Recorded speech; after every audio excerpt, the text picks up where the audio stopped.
July 2nd. I have come back, quite cured, and I have had a most delightful trip into the bargain. I have been to Mont Saint-Michel, which I had not seen before. What a sight when one arrives as I did at Avranches toward the end of the day.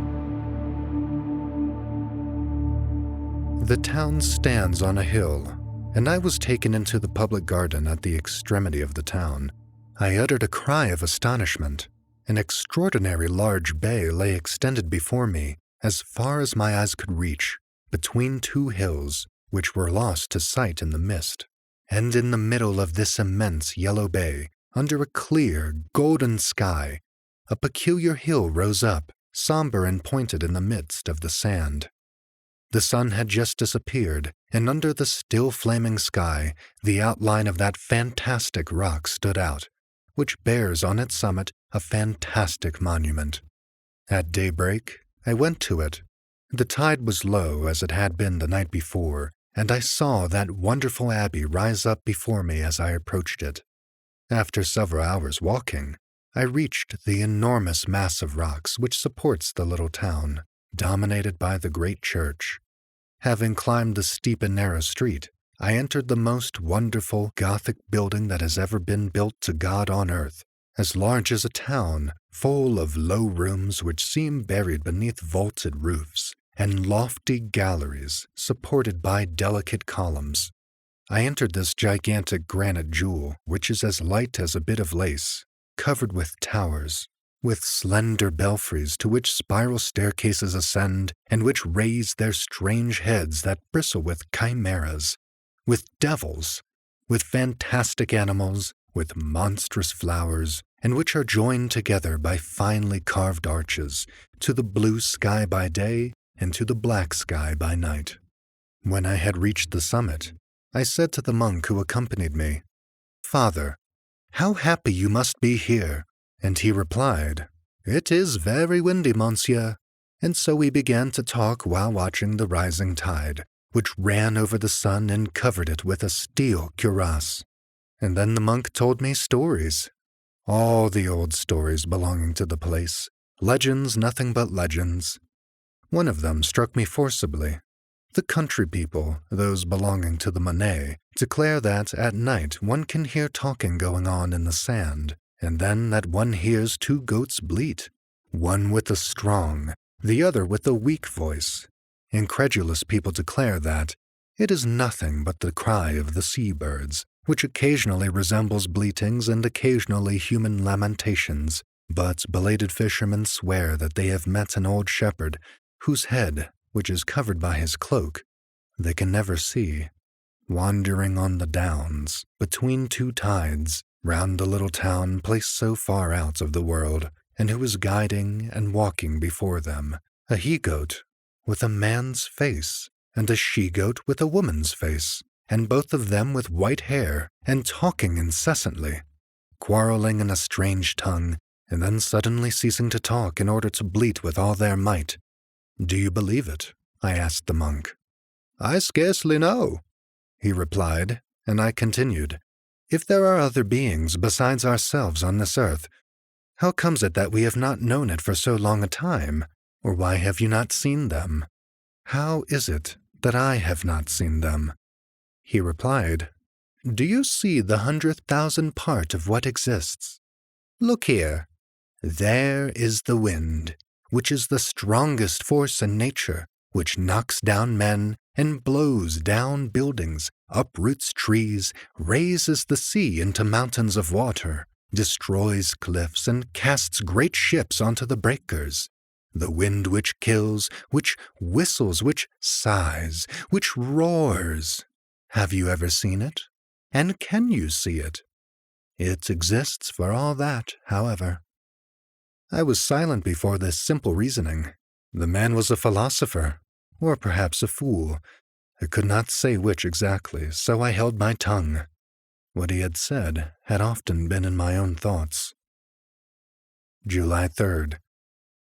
I have slept very badly. Certainly there is some feverish influence here, for my coachman is suffering in the same way as I am. When I went back home yesterday, I noticed his singular paleness, and I asked him, "What is the matter with you, Jean?" "The matter is that I never get any rest, and my nights devour my days. Since your departure, monsieur, there's been a spell over me. However, the other servants are all well, but I am very frightened of having another attack myself." July 4th. I am decidedly taken again, for my old nightmares have returned. Last night, I felt somebody leaning on me who was sucking my life from between my lips with his mouth. Yes, he was sucking it out of my neck, like a leech would have done. Then he got up, satiated, and I woke up, so beaten, crushed, and annihilated that I could not move. If this continues for a few days, I shall certainly go away again. July 5th. Have I lost my reason? What has happened? What I saw last night is so strange that my head wanders when I think of it. As I do now every evening, I had locked my door, and then, being thirsty, I drank half a glass of water, and I accidentally noticed that the water bottle was full up to the cut glass stopper.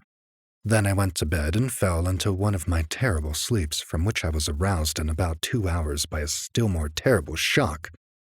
Picture to yourself a sleeping man who is being murdered and who wakes up with a knife in his chest, and who is rattling in his throat, covered with blood, and who can no longer breathe, and is going to die, and does not understand anything at all about it. Well, there it is. Having recovered my senses, I was thirsty again, so I lit a candle and went to the table on which my water bottle was. I lifted it up and tilted it over my glass, but nothing came out. It was empty. It was completely empty. At first I could not understand it at all, and then suddenly I was seized by a terrible feeling that I had to sit down, or rather I fell into a chair.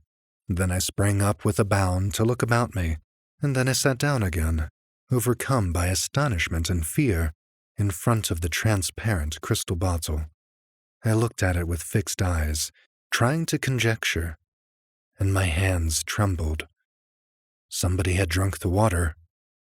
But who? I. Without any doubt, I. It could surely only be I. In that case, I was a sleepwalker. I lived without knowing it. That double mysterious life which makes us doubt whether there are not two beings in us, or whether a strange, unknowable, and invisible being does not at such moments, when our soul is in a state of torpor, animate our captive body which obeys this other being, as it does ourselves, and more than it does ourselves. Oh, who will understand this horrible agony? Who will understand the emotion of a man who is sound in mind, wide awake, full of sound sense, and who looks in horror at the remains of a little bit of water that has disappeared while he was asleep through the glass of a water bottle? And I remained there until it was daylight, without venturing to go to bed again. July 6th. I am going mad. Again. All the contents of my water bottle had been drunk during the night, or rather, I have drunk it. But is it I? Is it I? Who could it be? Who? Oh, God. Am I going mad? Who will save me? July 10th. I have just been through some surprising ordeals. Decidedly, I am mad. And yet, on July 10th, before going to bed, I put some wine, milk, water, bread, and strawberries on my table. Somebody drank.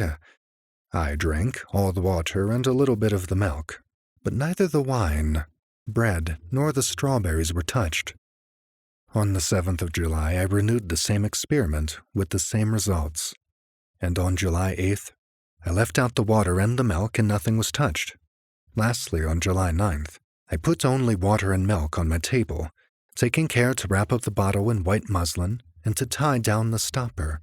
Then I rubbed my lips, my beard and my hands with pencil lead, and went to bed. Irresistible sleep seized me, which was soon followed by a terrible awakening. I had not moved, and my sheets were not marked. I rushed to the table. The muslin round the bottles remained intact. I undid the string, trembling with fear. All the water had been drunk, and so had the milk. Ah, great God! I must start for Paris immediately.